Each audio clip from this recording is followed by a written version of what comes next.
So this video is going to be about where music production is heading. And as you'll see in this video, it's not quite there yet, but things are finally starting to get interesting. So let's say I have a vocal track I want to mix. I can just say to my computer, hey, I want this vocal to be a bit brighter, and can you add a lush reverb to it and a subtle delay to it as well. And then it's going to use the plugins that I already have installed and make this vocal chain for me. So you can see it picked my favorite EQ to use, and then it picked this delay and this reverb. Falling for the ghost of you, falling for it. I would say that sounds like a lush reverb and a subtle delay, but for the EQ, it said it added a high shelf band to push up the brightness, but it didn't actually add it. There's no band in there, so let me try to fix it. You didn't actually add a high shelf band to the EQ, so make sure there's a high shelf band on there that's pushing up the brightness a few decibels.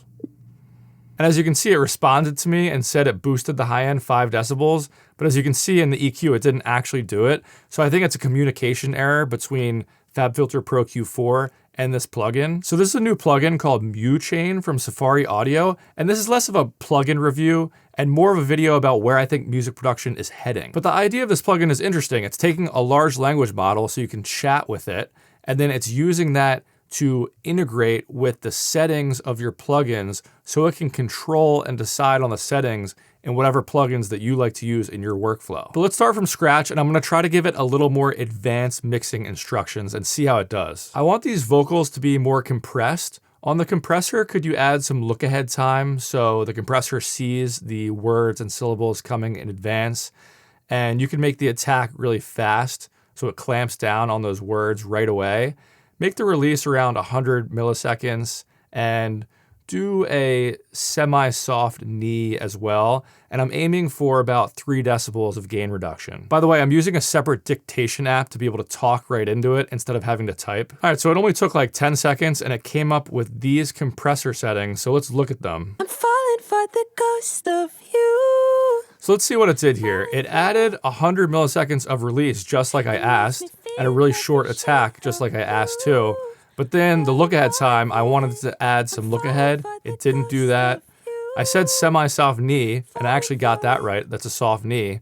But then it's giving me around 6 to 9 decibels of gain reduction, and I only asked for 3 decibels max, so it didn't really follow that. So even though half the time it doesn't do what I asked, I'm seeing glimpses of what this could be in the future. It doesn't have to be in this plugin's form. I honestly can't recommend you go out and buy this plugin because, like I said, it doesn't actually do what it's supposed to do half the time. But if you think of your DAW, it's really just an interface for you to get ideas into your song as quickly as possible. So you just throw an EQ on there and you brighten it up with some clicks of your mouse. You should be able to do that just by speaking to your computer. It should work seamlessly. I want to give it one more chance on this pad sound.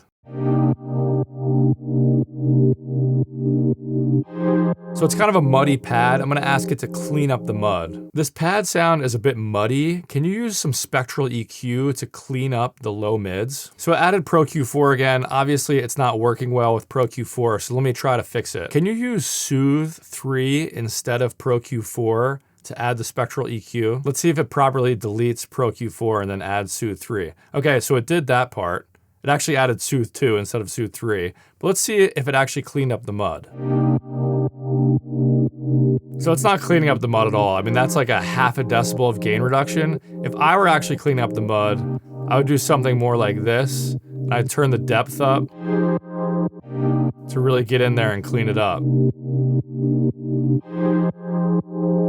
So I don't want to complain too much about how this plugin doesn't actually do what it's supposed to do. I'm glad somebody is out there trying to build new, innovative plugins.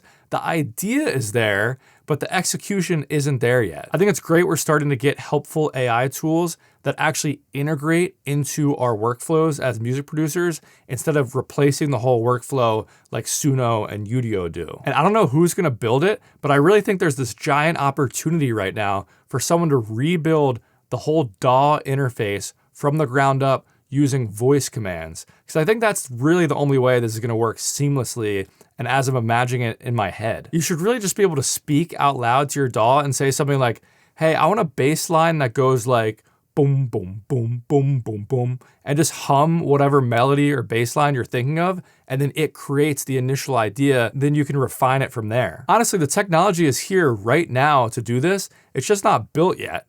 And I think a big reason why is because all the money in the AI space is pouring into enterprise solutions and coding agents and like Claude Cowork and things like that with Anthropic and OpenAI. And the music industry is actually kind of lagging behind this time. Historically, the music industry has led innovation. Like music was one of the first things streaming on the internet when the internet was first introduced. But today, even companies like Suno that are on the forefront of music tech are actually kind of lagging behind. They're just kind of using the leftovers from what diffusion models and LLMs have been developed for other industries. Either way, I think it's a really exciting time to be a music producer because I think a lot of amazing plugins are about to get built that change the way we make music. If you think over the past 15, 20 years, making music on a computer has largely remained the same, but I think things are about to change. Anyway, I have a totally free mastering course if you want to learn how to make punchy professional masters. You can check that out at bigzcourses.com/mastering. And other than that, I'll catch you guys next time. Peace. Caught up in your energy.